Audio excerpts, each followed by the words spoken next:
జాతక చక్రంలో ఖచ్చితంగా అదృష్టం అనేది ఉంటుందండి. చాలామంది ఇదే ప్రశ్న అడుగుతూ ఉంటారు, అయ్యా అసలు అదృష్టం అనేది ఉందా జాతకంలో అని అడుగుతూ ఉంటారు. వాళ్ళకి ఖచ్చితంగా ఉంటుందండి, ప్రతి ఒక్కరికి ఉంటుంది. ఉండకుండా ఏ జాతకుడు ఉండడు. కానీ జరగట్లేదండి, అదృష్టం అనేది మాకు ఎక్కడ కనిపించట్లేదండి అని చెప్తూ ఉంటారు చాలామంది. ఎందుకు చెప్తారు?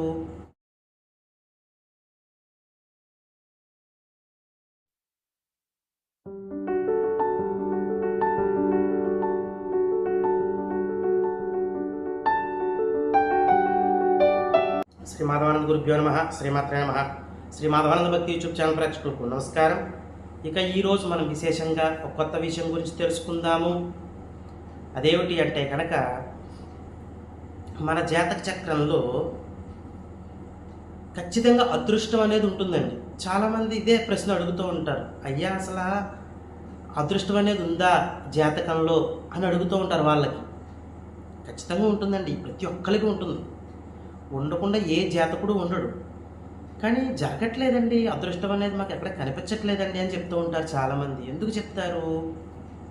అత్యాశకు వెళ్ళడము, ఉన్నదానికంటే కూడా ఎక్కువ ఉండాలి అనే ఒక కోరిక, ఉన్నది సరిపోదు ఇంకా ఏదో సాధించాలి, ఇంకా ఏదో ఒకటి చేసేయాలి అంటే ఇది ఎక్కడి నుంచి వస్తుంది? పక్క వాళ్ళని చూసి వస్తుంది. పక్కవాడు ఒక కంపెనీ పెట్టాడు, నేను 2 కంపెనీలు పెట్టాలి. పక్కవాడు టర్న్ ఓవర్ ఒక 100 కోట్లు అయితే నాది 200 కోట్లు అయిపోవాలి. పక్కవాడు కేజీ బంగారం కొంటే నేను 2 కేజీలు బంగారం కొనేయాలి. పక్కవాడు రియల్ ఎస్టేట్ మొదలు పెడితే నేను రియల్ ఎస్టేట్తో పాటు ఇంకొకటి ఏదో మొదలు పెట్టేయాలి. అంటే పక్కవాడిని చూసి మనం గొరిగించుకోవడం చాలా ప్రమాదానికి దారితీస్తుంది. అది మనకు కలిసి వస్తుందా లేదా, ఎంతవరకు ఉపయోగపడుతుంది, ఇవి లేవు. ఇదొక్కటి గుర్తుంచుకోవాలి కంపల్సరీ. పక్క వాళ్ళని చూసి గిల్లుకోవడం అన్నది తగ్గించుకోవాలి. వాళ్ళకి అనుగ్రహం ఉండి గ్రహాల అనుకూలతలు ఉంటే వాళ్ళు ఏదైనా చేయడం వాళ్ళకి కలిసి వస్తుంది. అది మీకు కలిసి రావాలని రూల్ లేదు కదా. మీకు ఏంటి కలిసి వస్తుంది జాతకంలో, ఎలాంటి విషయాల్లో మీరు పైకి ఎదుగుతారన్న చెక్ చేసుకోవాలి. ఇదొకటి. తర్వాత బాగా అనుకూలత లేకుండా మా జీవితం వెళ్తుంది అనడానికి కూడా స్వార్థం కూడా ఇందులో కారణం అవుతుంది. ఈ పాయింట్ కూడా యాడ్ చేసుకోవాలి ఇప్పుడు చెప్పే కంటెంట్లో. స్వార్థము, పైకి నవ్వుతూ మాట్లాడుతూ లేదా ప్రేమగా ఉంటూ లోపలంతా కూడా కుళ్ళు కుతంత్రాలతో ఉండిపోవడము, కల్మషము. చాలామంది ఉంటూ ఉంటారు, నేను గమనించాను. పైకి చాలా నవ్వుతూ మాట్లాడతారు, తియ్యగా మాట్లాడతారు, పక్కా స్వార్థం ఉంటుంది వాళ్ళకి కొంతమందికి.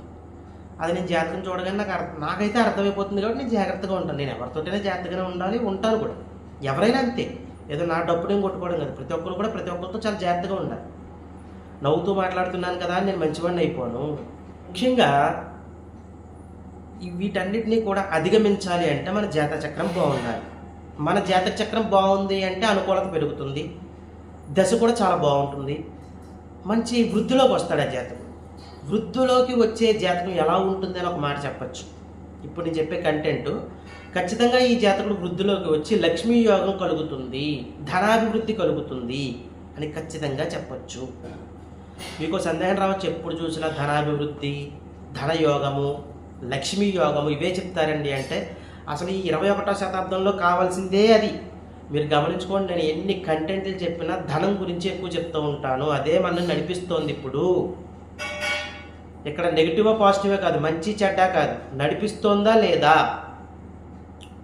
ఇది చూసుకోవాలి మనం.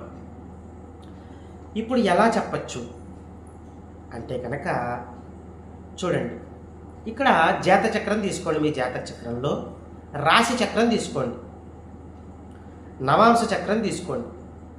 ఇప్పుడు రాశి చక్రము నవాంశ చక్రం రెండూ కావాలండి. ఇక్కడ ప్రతి దానికి 2 కావాలి. ఎందుకంటే వివాహం అయిన తర్వాత మళ్ళీ నవాంశ చక్రం కదా మనకి చెక్ చేసుకోవాల్సింది.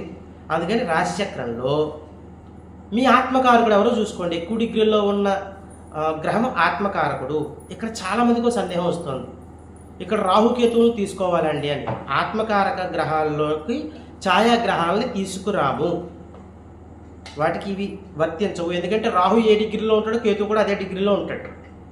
2 ఉండవు అసలు. ఎక్కడ ఆత్మకారక గ్రహాలు ఎక్కడ ఉండవు. అసలు ఛాయాగ్రహాలను ఇన్వాల్వ్ చేయకూడదు. చాలామంది చేసి చెప్పేస్తున్నారు. ఇప్పుడు ఖచ్చితంగా రాహుకేతువులు కాకుండా సప్తమ గ్రహాల్లో దేనికైతే ఎక్కువ డిగ్రీలు ఉంటాయో, మళ్ళీ ఎక్కడో సందేహం వస్తుంది, అయ్యా మాకు 2 గ్రహాలు ఎక్కువ డిగ్రీల్లో ఉన్నాయండి. కరెక్టే, కానీ మీరు చెక్ చేసుకోవాలి. ఖచ్చితంగా ఆత్మకారకుడు సెకండ్లతోటి 28 డిగ్రీల ఒక 35 సెకండ్లని ఖచ్చితంగా సెకండ్లో తేడా వస్తుంది. అక్కడ ఆత్మకారకుడు మారిపోతుంది. అందుకే ప్రతిదీ చెక్ చేసుకోవాలి. ఇక్కడ ఆత్మకారకుడు ఒకళ్ళే అవుతారు, ఖచ్చితంగా ఒకళ్ళే ఉంటారు.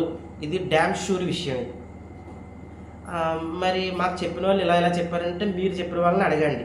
ఆత్మకారకుడు ఒకడే జాతి చక్రంలో. ఇంకా సోద అవసరం లేకుండా ఆత్మకారకుడు ఎవరో తీసుకోండి. ఇక ఆత్మకారకుడు నవాంశ చక్రంలో ఏ నవాంశలో ఉన్నాడో చూసుకోండి. కుజ నవాంశలో ఉన్నారా? కుజ నవాంశ అంటే ఏంటి? మేషము వృశ్చికము. శుక్ర నవాంశలో ఉండడం జరిగిందా అంటే వృషభము తుల. బుధ నవాంశలో ఉండడం జరిగిందా? మిథునము కన్య. ఇలా చెక్ చేసుకోండి. ఎక్కడున్నారో చూడండి ఆత్మకారకుడు. ఇప్పుడు నవాంశ చక్రంలో ఉదాహరణకి ఆత్మకారకుడు మీకు కర్కాటక రాశిలో ఉన్నారు అనుకుందాం. ఆత్మకారకుడు నవాంశలో కర్కాటక రాశిలో ఉన్నారు అనుకుందాం. ఎగ్జాంపుల్ చెప్తున్నాను మీకు ఉదాహరణ. ఇప్పుడు అధిపతి ఎవరు? చంద్రుడు. క్లియర్ అయిందా? అక్కడ ఆత్మకారకుడు నవాంశలో కర్కాటక రాశిలో ఉండడం జరిగింది. దానికి అధిపతి చంద్రుడు. ఇప్పుడు రాశిచక్రం దగ్గరికి వచ్చేయండి. ఆ చంద్రుడు మీ రాశిచక్రంలో ఆయన ఉచ్చస్థితిలో ఉండాలి. ఎందులో ఉండాలండి? ఉచ్చస్థితిలో ఉండాలి. అంటే వృషభ రాశి కదా చంద్రుడికి ఉచ్చస్థితి. అక్కడ ఉన్నా లేదు. ఆయనకి మిత్రులు ఎవరు? చంద్రుడికి గురువర్గ రాశులు. గురువర్గ రాశుల్లో ఎక్కడైనా ఉన్నా, గురువర్గ రాశుల్లో ఏ రాశిలో ఉన్నా ఆయనకి అప్పుడు ఈ ఎవరికైతే అదృష్టం పడుతుంది అన్న జాతకుడికి ఖచ్చితంగా వాళ్ళ జీవితంలో అదృష్టాన్ని చూస్తారు. ఇలా ఉన్నప్పుడు మరి ఏ దశల్లో చూస్తామండి? ఇదొక సందేహం రావచ్చు. ఏ దశల్లో చూస్తామండి అంటే కనుక మీకు ఆత్మకారక దశ వచ్చిన, చంద్రమహర్దశ వచ్చిన, మరి చంద్రుడి ఇంట్లో కదా ఉంటా ఆత్మకారకుడు. చంద్రమహర్దశ వచ్చిన రాశిచక్రంలో చంద్రుడు ఉచ్చస్థితిలో ఉన్నాడు. వాళ్ళకి అదృష్ట యోగం పడుతుంది. ఇది తథ్యము. చాలా మంచి ఫలితాలు ఉంటాయండి ఆ జాతకుడికి. కానీ చంద్రుడు ఉచ్చస్థితిలో ఉండాలి. ఆయన మిత్రక్షేత్రంలో ఉండాలి. ఆయన స్వక్షేత్రంలో కూడా ఉండాలి. స్వక్షేత్రంలో ఉన్నా కూడా ఇప్పుడు మళ్ళీ ఇదో డౌట్ అడుగుతారు, మీరు స్వక్షేత్రం చెప్పలేదు గురువు గారు. స్వక్షేత్రం కూడా తీసుకుంటాం, అది మొట్టమొదటిగా తీసుకోవాల్సింది. ఆయన స్వక్షేత్రంలో ఉన్న, ఉచ్చస్థితిలో ఉన్న, మిత్రక్షేత్రంలో ఉన్న అదృష్టం కలిగి తీరుతుందా జాతకుడికి. ఇప్పుడు ఇదే ఆత్మకారకుడు నవాంశలో ఈ కర్కాటక రాశిలో ఉన్నారని చెప్పుకున్నాం. అధిపతి చంద్రుడు ఇలా ఉండాలని చెప్పుకున్నాం. అదే చంద్రుడు మరి శత్రువర్గ రాశుల్లో ఉంటే, శనివర్గ రాశుల్లో ఉన్నప్పుడు అప్పుడు వాళ్ళకి ఏంటంటే ఏదైనా సాధించాలి అంటే ఒక యుద్ధ వాతావరణం ఉంటుంది. వాళ్ళకి సింపుల్గా రాదనమాట. వాళ్ళకి ఏదో ఒక యుద్ధం. ఉదాహరణకు చెప్తాను, అంటే ఇది అర్థం అవ్వడం కోసం చెప్తున్నాను మీకు ఎగ్జాంపుల్. ఒక బ్యాంక్ లోన్ కోసం వెళ్ళారు అనుకుందాం. ఇద్దరు వ్యక్తులు వెళ్ళారు బ్యాంక్ లోన్ కోసం. ఒకరికి ఇందాక నేను ముందు చెప్పినట్టుగా ఉంది. ఇప్పుడు ఇంకో వ్యక్తి చెప్పుకుంటున్నాం కదా, ఈ వ్యక్తికి శనివర్గ రాశుల్లో ఉన్నాడు చంద్రుడు. సేమ్ అలాగే ఉంది జాతక చక్రము. శనివర్గ రాశుల్లో ఉన్నాడు అనుకుందాం. వీళ్ళకి ఇద్దరు వెళ్ళారు. ముందు గురువర్గ రాశుల్లో లేదా మిత్రక్షేత్రము స్వక్షేత్రంలో చంద్రుడు ఉన్నవాడికి బ్యాంక్ లోన్ ఈజీగా వచ్చేస్తుంది. ఈ వ్యక్తి ఉన్నాడు కదా, ఈ వ్యక్తి ఏం చేయాలంటే ఆలస్యం అవుతూ ఉంటుంది బ్యాంక్ లోను. ఇతనికి చికాకు వస్తూ ఉంటుంది. వాళ్ళ మీద అరవడము, మాకు ఎందుకు లేట్ చేస్తున్నారు, అన్ని ప్రూఫ్స్ మేము కట్టగానే ఇచ్చాం కదా, మాకు ఎందుకు డిలే చేస్తున్నారు అని గొడవ పెట్టుకున్నాక లోన్ వస్తుంది. కానీ ఇక్కడ ఇంకోటి గమనించాలి, లోన్ వస్తుంది ఖచ్చితంగా, కానీ గొడవ పెట్టుకోవడము, ఏదో ఒక ఇష్యూ జరగడము, అంటే ప్రశాంతమైన వాతావరణం ఉండదన్నమాట ఆ వ్యక్తుల్లో. ఏదో గొడవ గందరగోళం జరిగే వాళ్ళకి ఆ లోన్ రావడం. ఇదే ఆస్తి విషయంలో కూడా తీసుకోవచ్చు. మీకు ఆస్తి పంపకాలు ఏమైనా జరుగుతుంటే ఆస్తి పంపకాల విషయంలో కూడా తీసుకోవచ్చు. ఉద్యోగం విషయంలో కూడా తీసుకోవచ్చు. ఈ వ్యక్తి ఒక 2-3 ఇంటర్వ్యూలకు వెళ్ళగానే సెలెక్ట్ అయిపోతాడు. ఈ వ్యక్తి 10-15 ఇంటర్వ్యూలకు వెళ్ళాలి. ఇంకా చికాకు వచ్చేస్తుంది అనమాట. ఇంకా విసుగు వచ్చేస్తుంది. ఈ ఇంటర్వ్యూలు, ఈ ఉద్యోగం వదిలిపడేద్దాం, ఏదో ఒక చిన్న వ్యాపారం చేసుకుందాం, మనకు కలిసి రాదేమో, ఇలాంటి ఆలోచనలు వస్తుంటాయి. అలాగ 15 ఇంటర్వ్యూకి వెళ్ళాక సక్సెస్ అవ్వడము. సక్సెస్ రేట్ ఉంటుంది, కానీ చాలా కష్టపడాలి. అర్థమైంది ఇప్పుడు మీకు డిఫరెన్స్ ఏంటి అన్నది. శనివర్గ రాశులకి గురువర్గ రాశుల్లో ఉన్నదానికి, ఆ స్వక్షేత్రము ఉచ్చస్థితిలో ఉన్నదానికి ఇది తేడా. కాబట్టి శనివర్గ రాశుల్లో ఉన్నప్పుడు వాళ్ళ సక్సెస్ రేట్ అన్నది ఎప్పటికో కానీ చూడరు. కొంతమంది చూడరు కూడా. చూస్తారని ఖచ్చితంగా చెప్పలేం. ఖచ్చితంగా చూస్తారని చెప్పలేం. ఎప్పటికో చూస్తారు. అప్పటికి వాళ్ళ వయసు అయిపోవడము, అనుభవించే యోగం లేకపోవడము, ఇవన్నీ కూడా వచ్చేయచ్చు. అది మనం చెప్పలేము. గురువర్గ రాశులు మాత్రం డ్యామ్షూర్గా చెప్పేయచ్చు. ఖచ్చితంగా వీళ్ళు యోగాన్ని బట్టి జన్మిస్తారు. ఒక యోగం అనుభవించడానికే జన్మిస్తారు ఈ జాతకులు అని ఖచ్చితంగా చెప్పచ్చు. క్లియర్ అయిపోయింది కదా పాయింట్. ఒక సింపుల్ లైన్లో చెప్పేస్తానండి ఇంకా అర్థం అవడం కోసం. మీ ఆత్మకారకుడు ఎవరు, నవాంశ చక్రంలో ఎక్కడున్నారు?